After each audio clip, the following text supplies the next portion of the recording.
বাবার কথা মেনে চলে তিনি আজ আলোকচিত্রী, যিনি আজ বেশ জনপ্রিয় আলোকচিত্রী প্রেমের প্রকৃতির কোলে যার সন্ধানে জেলায় শহরে এমনকি দেশ রয়েছে কলকাতার প্রায় সব প্রদর্শনশালা সম্মান 2024-এ সম্মানিত করতে পেরে আমরা সত্যি গর্বিত।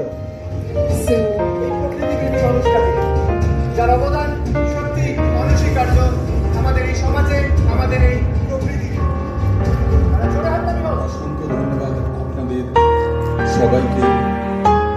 বিগ নিউজের সিইও মিস্টার দীপরাজ রায়, দেবশ্রী এবং আমার সামনে উপস্থিত আজকে বাংলা গৌরব সম্মানের বাংলার গৌরবের যে মানুষরা আজকে এখানে পাচ্ছেন তাদের সবাইকে কন্দিস।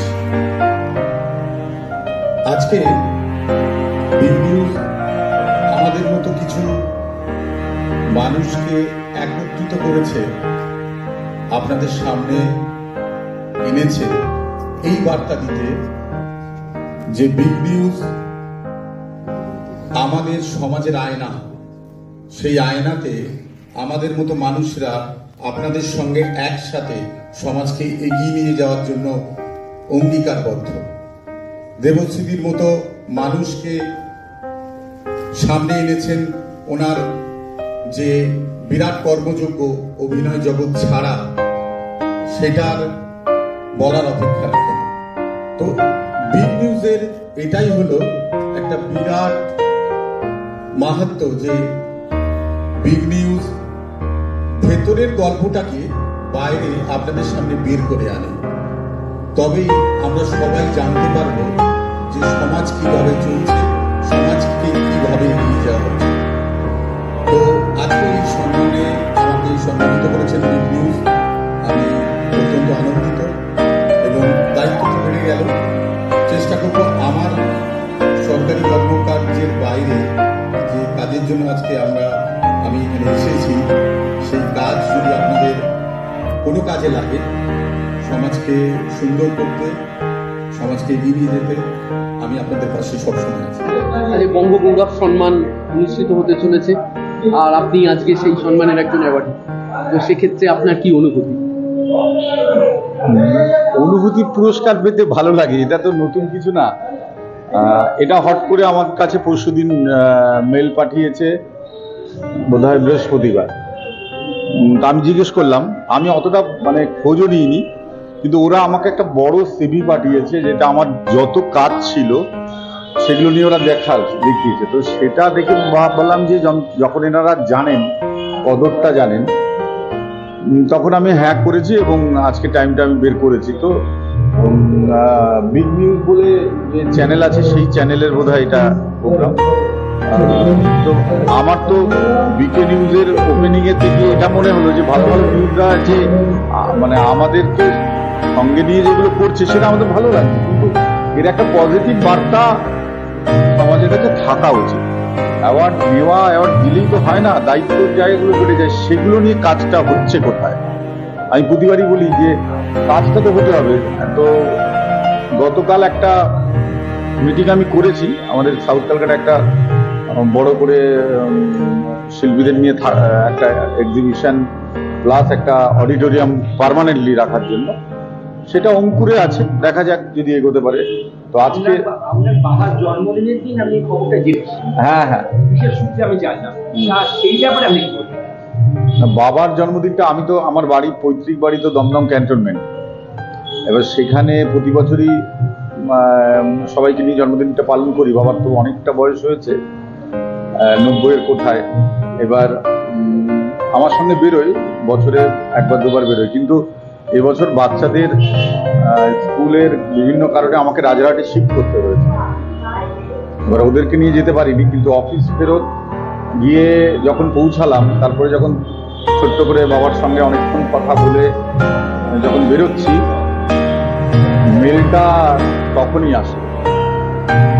তো ভালো লাগলো যে বাবা মার আশীর্বাদ তো অবশ্যই, ঠাকুরদার আশীর্বাদ রয়েছে আমার, তো তাদের আশীর্বাদটা মাথায় রয়েছে, আর আপনাদের ভালোবাসা।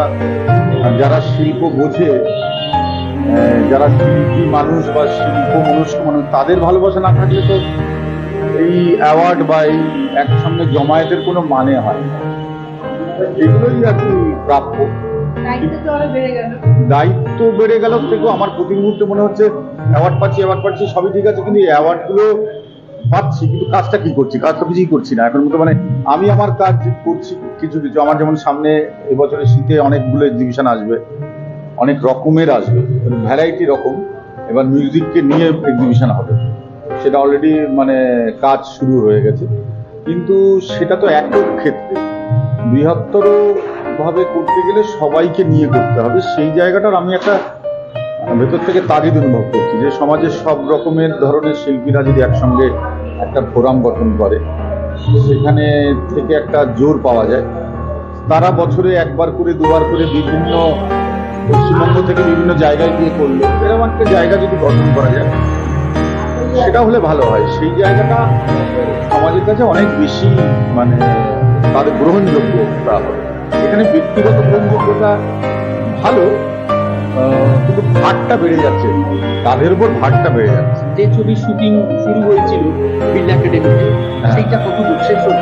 সেটা অনেকটা হয়েছে, এখনো কিছু কাজ বাকি। ট্রাম লাইনের উপর কিছু কাজ আছে, প্রিন্সেপ ঘাটের উপর কিছু, এগুলো শেষ হলে যারা সেটার দায়িত্বে রয়েছে তারা সেটা অ্যানাউন্স করবে যথাসময়।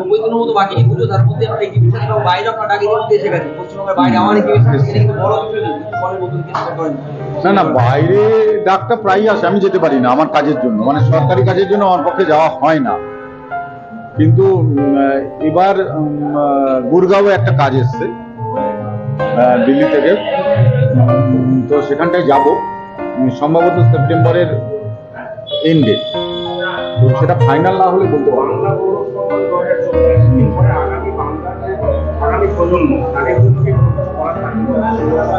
সেইটার জন্যই আমার চিন্তা যে গৌরব সম্মানটা এনারা দিচ্ছেন, এনাদের মনে হয়েছে আমার পাওয়ার যোগ্য।